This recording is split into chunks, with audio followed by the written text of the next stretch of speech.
jurisdiction level and supported by additional capabilities only when needed. The response efforts were incredibly extensive for this, so obviously this magnitude of a disaster can't be controlled by a local jurisdiction. It can't be responded to by just the City of New York or just the State of New York. It was a national level jurisdictional type effort. And let's see, the tiered response made possible the effective response and recovery.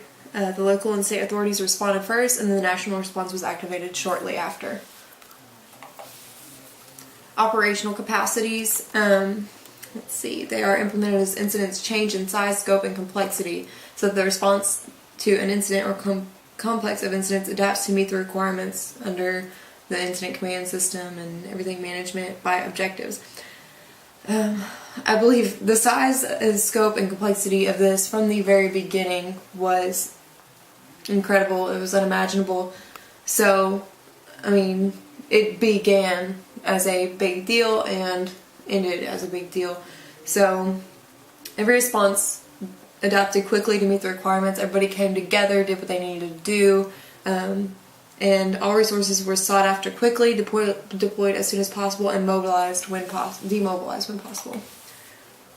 The incident command efforts, Jerome M. Hauer, I believe is how you say his name, he was appointed by the New York State Governor to serve as Commissioner of the Division of Homeland Security and Emergency Services.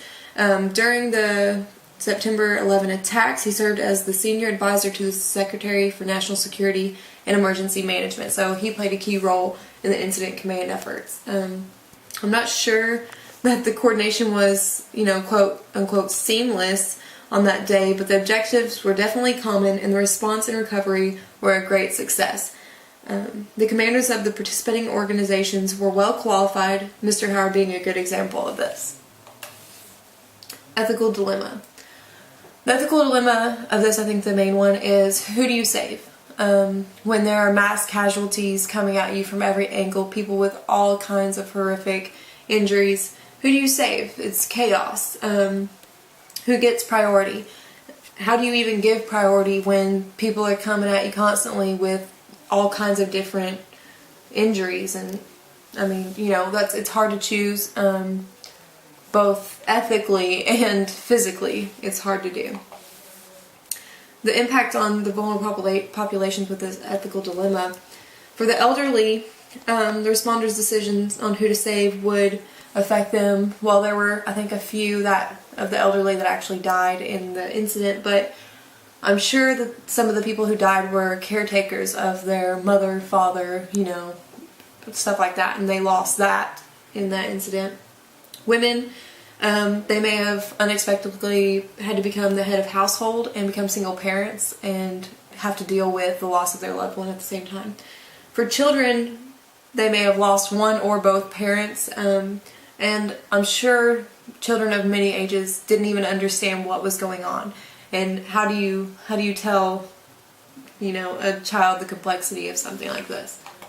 The media, in this, it of course had a very challenging task with the result of the war on terror. I mean, it played a big role in this. It allowed everybody of the nation and the world to realize what was going on, to see different perspectives, to give memorials.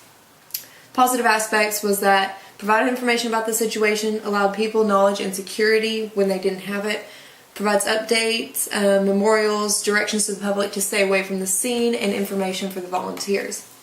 The negative aspect of the media is the propaganda battle that ensued after this with Bin Laden's propaganda against the United States and our response to it, which, I think we were pretty tactful about it, much better than he was, but I'm sure there was some propaganda involved on both sides after that.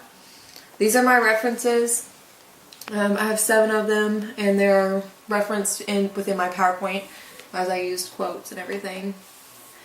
And that is the end of my presentation, and I thank you for watching.